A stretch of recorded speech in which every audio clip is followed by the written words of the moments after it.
Agora na TV Norte Mais, entrevista. Drogaria e Perfumaria Curitiba. Tudo em medicamentos e perfumaria. Somos Farmácia Popular do Brasil. Disque Remédio 3845-3338. Olá, tudo bem? Estamos começando aqui hoje uma entrevista com nosso amigo Igor, que nos solicitou aqui para mostrar um pouquinho do seu trabalho que ele tem desempenhado em toda a região. Trabalho magnífico de luta, de defesa aí do nosso povo, não só de Itaiobeiras e também de toda a região. E é com prazer que nós recebemos nosso amigo Igor. Seja bem-vindo, Igor, aqui nos estúdios da TV Norte Mais. Quero parabenizá-lo pelo trabalho. Tá? E a gente vai conhecer um pouquinho da sua trajetória, tá certo, Igor? Obrigado, Valmir. Em primeiro lugar, parabenizar o Valmir pelo canal, pela dedicação, pela contribuição dada a Itaiobeiras todo esse tempo. É um cara que está sempre se reinventando e inventando, e aí não desiste nunca. Então, parabéns, tem que se obrigado. Reinventar, né, Igor? Esse Brasil aqui tem que se reinventar, não...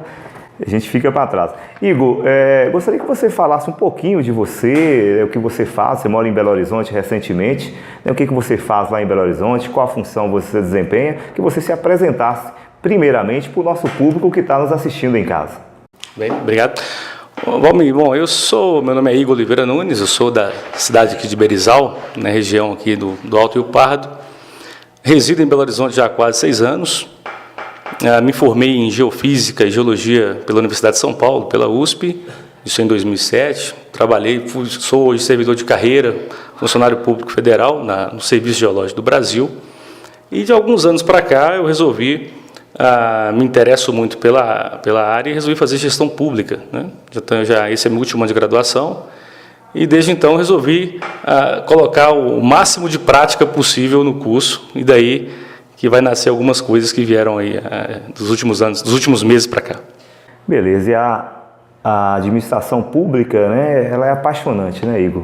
Porque o mecanismo político ele é muito importante no nosso meio e quando ele bem usado por pessoas responsáveis, a gente acaba provocando mudanças perceptíveis no meio na qual a gente vive, né? Isso que está faltando no Brasil. Ô Igor, você se tornou uma pessoa muito conhecida na região, através da sua postura, através da forma que você vem lutando, né, pelas questões sociais, né? Essa luta também te expõe bastante, né? Eu gostaria de saber o que te levou a fazer esse trabalho, essas denúncias, né, em relação à administração pública, né?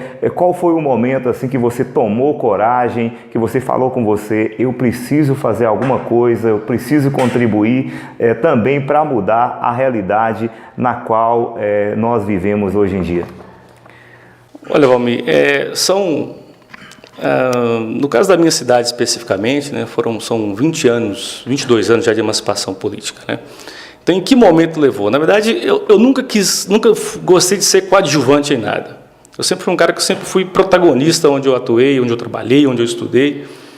E ficar vendo algumas injustiças, imoralidades, ilegalidades, e às vezes até ver e ouvir comentários nas redes sociais como se tudo isso fosse uma maravilha, as pessoas à mercê de informação às vezes apenas dos próprios gestores ou dos aliados dos gestores, isso às vezes me cutucava, sabe? Eu falo, não é possível que as pessoas não estejam enxergando o que está aí debaixo do próprio nariz.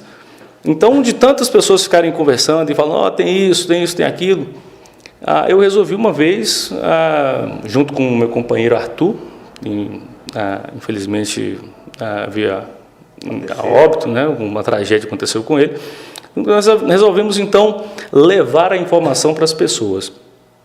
E essa informação nós resolvemos levá-la de maneira que é sem aquele tal do disse, que antes era o seguinte, diz que tem um carro alugado, diz que fulano está contratado, diz que fulano é aquilo, diz que tem uma ponte, não sei o quê. Então, era o tal do diz que descredibilizava tudo. Então, nós resolvemos, então, um dia parar com esse diz, e eu, como estudante de gestão pública, sabia onde buscar informação, fui até o Tribunal de Contas do Estado, acesso online, e a partir dali, então, tirei esse diz da frase e passei a botar tudo com base e fundamentado tudo no Tribunal de Contas do Estado, que é onde as informações estão obrigatoriamente transmitidas pelas prefeituras, pelo Estado. E com isso resolvemos então fazer um trabalho sério e de levar a informação com credibilidade para as pessoas.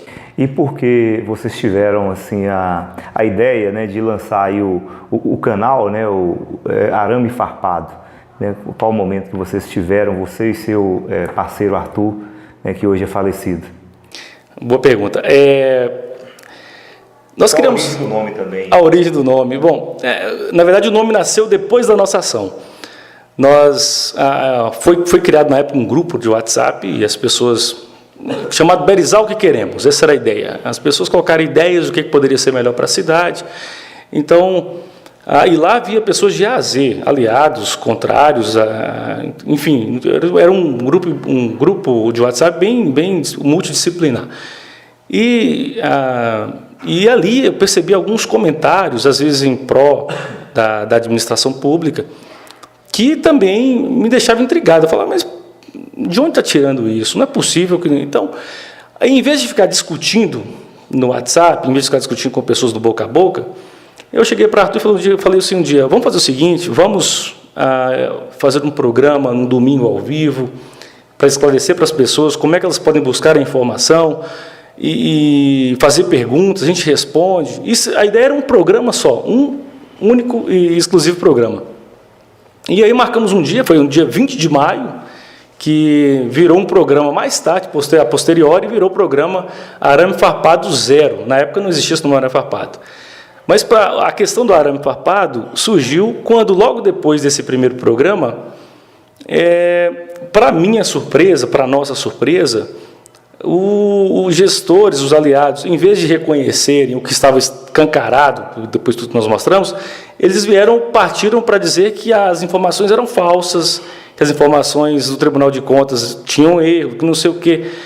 Então, eu falei, então vamos fazer então mais um programa, eu vou mostrar então de onde, a veracidade de tudo, como que nós buscamos todas essas informações. E aí, à medida que fomos fazendo os programas, outras denúncias foram surgindo, e o Arame Farpado virou, aí no YouTube, hoje 16 programas. O nome Arame Farpado veio justamente para essa ideia de falarmos, olha, nós vamos impor limites para a corrupção. Então precisávamos de um nome empoderado, um nome forte, e aí pensando, veio então a ideia do arame farpado, legal, arame farpado. Aí ficou arame farpado e caiu na graça popular. Eu cheguei em Berizal hoje, as pessoas já nem me chamam mais de Igor, chamam de arame farpado. Engraçado. Ô Igor, você muitas vezes afirma com veemência que políticos da região são bandidos, né? Formaram verdadeiras quadrilhas. Ao afirmar essas expressões, você tem como provar a veracidade desses fatos? Eu não só tenho como provar, como já está provado. Basta ir no canal, digitar Arame Farpado Berizal, e todas as provas estão lá, Valmir. Eu costumo dizer o seguinte, mas isso já são provas para o Ministério Público, já são provas para o Tribunal de Contas do Estado? Bom, elas já foram passadas para essa categoria também. Agora, eu costumo dizer o seguinte, imagine você assistir as imagens de uma câmera, por exemplo, onde uma pessoa vai e rouba algo de uma prateleira. Aí você acessa as câmeras depois e vê aquela pessoa lá roubando algo da prateleira. Aí você vai falar, fulano, roubaram, você sabia que roubaram o mercado de fulano?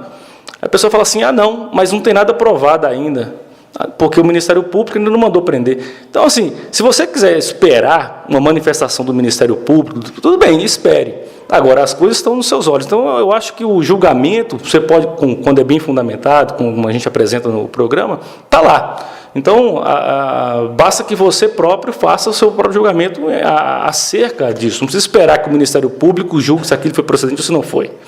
Igor, na sua opinião, qual é o erro da administração pública em cidades pequenas? Onde que está o erro? Né? Eu me fiz essa pergunta, inclusive, antes de iniciarmos com o programa. Inclusive, eu abro o Arame Farpado de número 0 com a resposta disso. O grande erro das administrações de cidades grandes, e principalmente das pequenas, é o chamado patrimonialismo ou patriarcalismo, que é quando o gestor principal do Poder Executivo ele encara a máquina pública como se fosse algo dele, algo pessoal. É dele. Então, se é dele, ele pode fazer o que ele quiser. E aí, aliada a essa questão, daí que vem o nome patrimonialismo, é patrimônio, a prefeitura é patrimônio dele. E aí tem várias raízes desse patrimonialismo, que aí vem o coronelismo, vem o clientelismo, vem o apadrinhamento, vem a centralização de poder. Nós sabemos hoje que em cidades pequenas, o prefeito é que manda e ponto final. Existem alguns secretários lá para receber salário, normalmente indicados por práticas patrimonialistas, práticas clientelistas, enfim, e não às vezes por mérito, não às vezes por questão técnica. Então, é um grande problema isso aí, a questão do patrimonialismo. Eu acho que nós temos que partir para novos modelos de governança. Governança patrimonialista é o verdadeiro câncer das administrações públicas, principalmente em cidades pequenas como Berizal, Indaiabira, Curral de Dentro, Taiobeira, Salinas. É um verdadeiro câncer. E com esse seu posicionamento enérgico, né, corajoso, digamos assim, porque hoje tem que ter muita coragem também, né, para fazer esse tipo de denúncia. Às vezes cada um tira as suas conclusões, né? Você, talvez até de uma forma injusta, algumas pessoas acabam afastando de você, né? Por uma luta que é um direito de cada cidadão brasileiro, né? Aonde você quer chegar com esse posicionamento, né, de fazer essas denúncias? É engraçado que quando nós começamos, o que soava na cabeça das pessoas era o seguinte: por que você não faz denúncia no Ministério Público? Por que você não denuncia no Tribunal de Contas? Quando nós fizemos, nosso objetivo era justamente... Porque, repara que em 22 anos de emancipação e de gestões, sempre houve denúncias no Ministério Público relacionadas a irregularidades, a imoralidades do município, mas nunca levaram a nada, até mesmo não por falta de punição, às vezes por falta de informação. As pessoas sabiam que fulano de tal tinha denunciado não sei aonde, mas ficava assim, o tal do disse. Então, quando nós resolvemos promover e fazer essa ação, nós queríamos apenas levar a informação para que o cidadão civil comum, ele fizesse o julgamento a partir do que nós íamos mostrar. Então, o objetivo nosso, onde nós queríamos alcançar, é esse: é tornar uma sociedade mais culta, uma sociedade com uma maturidade cívica maior e que elas pudessem, então, participar ativamente da política como um todo. Igor, na sua opinião, qual é o modelo de administração pública ideal hoje nos tempos contemporâneos? Olha, Valmir, existem modelos de administração pública, vários. Você, como estudante de administração pública, também sabe disso até melhor do que eu. E é meio que cronológico. Existia o modelo patrimonialista, que funcionou por um tempo, depois veio o modelo burocrático de governança, e hoje os modelos mais modernos, mais eficientes, são aqueles que inserem a população nas tomadas de decisões, na política pública como um todo. E então, por exemplo, o modelo de governança chamado benchmark colaborativo, tem sido utilizado em pequenos grupos, em pequenas fundações, em algumas cidades já, que eu acredito que é, de fato, o mais representativo, que exerce a democracia mais representativa, no sentido de que a população ela pode, de fato, vir e tomar decisões juntamente com o poder público, né?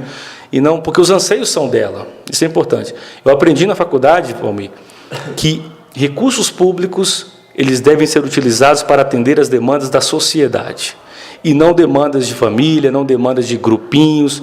Recursos públicos são para isso. Então, a administração pública é para atender anseios da sociedade. A população precisa exercer a sua verdadeira democracia, porque foi uma luta grandiosa no Brasil, mas o povo nunca esteve no poder. Essa é a grande realidade no Brasil. Ao se expor, Igor, fazer denúncias, você se torna uma pessoa muito visada, né? E, como eu disse, as pessoas distorcem, né, a sua luta, afastam de você. Você não tem medo de sofrer represália, ou mesmo que aconteça alguma coisa com você, com a sua família, com esse seu posicionamento? É engraçado que o medo, eu sinto que os meus amigos, a minha família, eles têm mais medo do que eu mesmo. Se eu tivesse medo, eu teria parado no primeiro programa e teria... Mas não. Isso já agora em maio vai fazer um ano que nós estamos aí com as denúncias, com os programas, e vamos continuar. Porque eu acredito, o momento de parar, Valmir, é aquele onde eu não terei mais denúncias a se fazer. Uma vez que se acabarem as denúncias, uma vez que a população já estiver consciente e atingir um nível de maturidade suficiente para que elas próprias consigam fazer, aí sim esse é o momento de parar. Mas não por medo, não por receio. É claro que aconteceu isso com o meu amigo, mas a gente fica, claro, sempre com... Pô, você tem algum envolvimento? Não tem? Mas a minha vontade de ver a população mais madura é maior, supera o meu medo. Vamos falar um pouquinho agora, né, da morte aí do professor, do jornalista Arthur. Recentemente ele faleceu lá na cidade de São Paulo, né, o pessoal que talvez não acompanhou no canal, e se tornou protagonista também da luta, né, pela defesa das causas sociais. E uma morte misteriosa, né, até agora não se sabe muita coisa sobre, né, o acontecido. Foi uma morte brutal, cruel, desumana, né? Você sabe como é que anda as investigações? Tem alguma novidade em relação a esse caso do Arthur? Você pessoalmente acredita que tenha ligação com algo ligado, relacionado à política? Tá, vamos por etapas então. Só corrigindo, o Arthur, ele faleceu, não faleceu, ele foi assassinado, ele foi brutalmente assassinado, cruelmente. Não se tratou de um roubo, não se tratou de um latrocínio. Quem fez, o fez porque queria simplesmente arrancar a vida dele. Esse é o primeiro ponto. A segunda questão do meu amigo Arthur é a Polícia Civil de Guarulhos tem empenhado, não tem despendido esforços em resolver de uma vez por todas esse caso. Eles já colocaram como prioridade máxima na cidade de Guarulhos a resolução desse caso. É claro que tudo corre de maneira muito sigilosa, até para manter as investigações não prejudicar as investigações, né? Porque imagina você saber que você é um dos prováveis suspeitos, e isso se espalha nas redes sociais. Então isso é melhor que não aconteça. Quanto à questão de achar que isso pode ter algum envolvimento, ter um pé lá na cidade dele, né, no município de Berizal, se você me perguntar se o prefeito da minha cidade ele é corrupto, eu vou te dizer que sim. Você fala assim, ele tem uma associação criminosa hoje na minha cidade, eu vou dizer que sim. Agora, se você disser para mim que ele é um assassino, eu vou te dizer que não. Eu tenho certeza que assassino ele não é, eles não são. Então, eu não acredito, nunca acreditei, desde o primeiro momento, desde o desaparecimento de Arthur, antes dele ser dado como morto, eu nunca acreditei que estivesse algum envolvimento relacionado às denúncias que nós vimos fazendo na nossa cidade. Agora, a questão é, a motivação para que o Poder Executivo da minha cidade pudesse agir de maneira cruel ou alguma maldade com o Arthur ou comigo, sim, motivação há. Até aí isso é uma coisa. Agora, dizer que essa é a linha de investigação da polícia, isso é outra história. Mas o que eu tenho a dizer é que a polícia está empenhada e, com certeza, aí nas próximas semanas vai chegar, nós vamos desvendar esse mistério, que é o que a família clama, o que eu clamo, para que tudo seja desvendado o mais breve e o mais rápido possível. Mesmo com a morte do Arthur, então você pretende continuar com a mesma postura, com a mesma luta, lutando por uma Berizal melhor, né? Você pretende continuar com esse trabalho? Com certeza. Como eu te disse, o trabalho só vai parar o dia que não houver mais nada a ser denunciado, o dia que a política, de uma maneira geral, andar na cidade da maneira como eu e como muitos pensam que é o melhor para a cidade.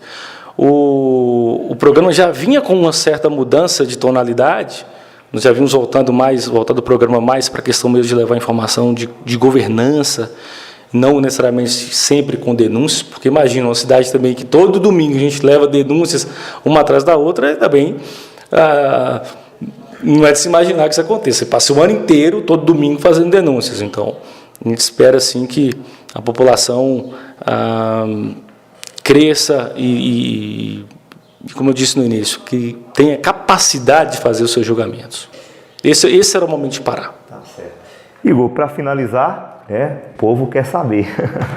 O povo quer saber se você tem alguma pretensão política lá para Berizaul, né, se você pretende, né, engajar aí, né, nesse ramo político tão importante, né, para a transformação das pessoas, né, porque um grande líder, ou ele leva a sua população para o bem, ele leva para o mal, né? As pessoas tendem a acompanhar o seu líder e, como a gente discutiu anteriormente, a pegada hoje é uma administração gerencial voltada para todos, né? Essa é o que o brasileiro hoje clama, né? E essa mudança, ela é gradativa, a gente sabe, mas precisa que algumas pessoas peguem essa responsabilidade para si, né? O que falta muitas vezes no mercado, as pessoas preferem ficar na sua zona de conforto e não vai à luta, né? Porque é um desafio você deixar o seu trabalho, deixar a sua família, colocar a sua vida em risco para lutar para essa transformação, né? Ainda mais quando se pega uma cidade que a maioria está acostumada com fácil, né? Com uma política assistencialista, né? Uma política mais retrógrada, né? Um costume que veio de tempo, né? Então, para essa mudança acontecer, demora um pouco, né? Você pretende entrar na política? Eu vou ser bem objetivo na sua pergunta e vou te dizer que não. Essa é a resposta dura e seca, não. Agora, eu vou justificar... Mas esse não pode virar um sim? Eu vou justificar o meu não. Eu costumo dizer, Valmir, que para você ser uma pessoa pública ou prestar um serviço público, ou até mesmo mais do que isso, ser um prefeito, por exemplo, é necessário que isso seja um desejo da sociedade. Nunca você pode deixar que o desejo seja maior, que o seu desejo seja maior. Se isso acontecesse, se o meu desejo fosse ser prefeito, eu ia fazer da mesma maneira como todos fizeram, só por vaidade, por status, para poder ficar engravatado aí pelas ruas, ou dirigindo às vezes uma Jeep Compass, como é o caso lá na minha cidade. Todos os prefeitos dirigem carros simples, na verdade dirigem uma Jeep Compass, porque eu sou prefeito e tem que andar de uma Jeep Compass. Então eu não queria jamais ter eu não tenho essa vontade de ser prefeito, não tenho essa pretensão.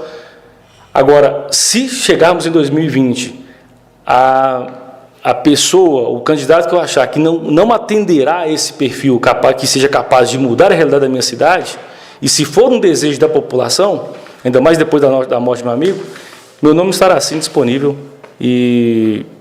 mas não é a minha pretensão, não é o meu desejo. O meu desejo é de ver uma sociedade mais justa, uma Berizaul com mais carinho, com mais sensibilidade com o próximo, como sempre teve. Porque, da maneira como está, não há futuro, não há como almejar uma cidade melhor quando não se há sensibilidade com o próximo. Então, essa é a minha vontade, o meu desejo é que alguém entre e mude essa realidade uma vez por todas. Tá certo. A gente quer agradecer pela sua presença aqui, Igor, desejar boa sorte. Acho que a sociedade está precisando de pessoas corajosas, pessoas sensatas, né, que possa se colocar no lugar do próximo, possa querer que a mudança aconteça e desejar para você boa sorte. Quero também deixar, né, porque foi falado aqui, né, tocamos aí o nome prefeito, né, de Berizaul, né, se o prefeito de Berizaul achar que ele também deva usar o nosso canal, a gente se coloca à disposição, não temos nada, eu pelo menos não tenho nada contra ele, pelo contrário, é meu amigo, né, pessoal, né, que também não estamos falando da pessoa dele, nós estamos falando aqui do político, né, e eu não estou falando, é você que está falando, né. Então, se ele achar que a sua moral foi ofendida, né, é só vir aqui também, utilizar nosso canal, a gente vai ter o privilégio, o prazer, né, de também colocá-lo aqui para falar, para chegar a ter as pessoas, né, que hoje ele está à frente aí da administração. Fica à vontade, viu, João? A gente está aqui para ajudar, para colaborar, né? Mas o Igor pediu o espaço aqui e a gente, como jornalista, né, a gente utiliza um meio democrático, né? É um meio para todos, voltado para aqueles que querem realmente construir uma sociedade melhor. Então, obrigado, Igor. Os seus agradecimentos finais aí. Primeiro, agradecer a você pelo espaço, pelo brilhante trabalho que você tem feito, pelas dificuldades, sempre superando. E agradecer você de casa, você que está nos escutando e que quer realmente se manter mais informado, que deseja, que luta por uma sociedade mais justa. Esse é o caminho e acho que, como você falou, modelos de governança mais atuais, gerencialistas, benchmark, podem mudar a realidade de qualquer cidade. Eu acredito fielmente nisso, estudo isso e acho que pessoas capacitadas deveremos dar prioridade para essas pessoas capacitadas para poderem mudar a realidade das nossas cidades, do nosso município, do nosso estado, do nosso país. Muito obrigado. Então tá, obrigado gente que acompanhou o nosso canal aí, podemos voltar a qualquer momento com mais informações. TV Norte Mais é muito mais você. Valeu galera, tchau, tchau.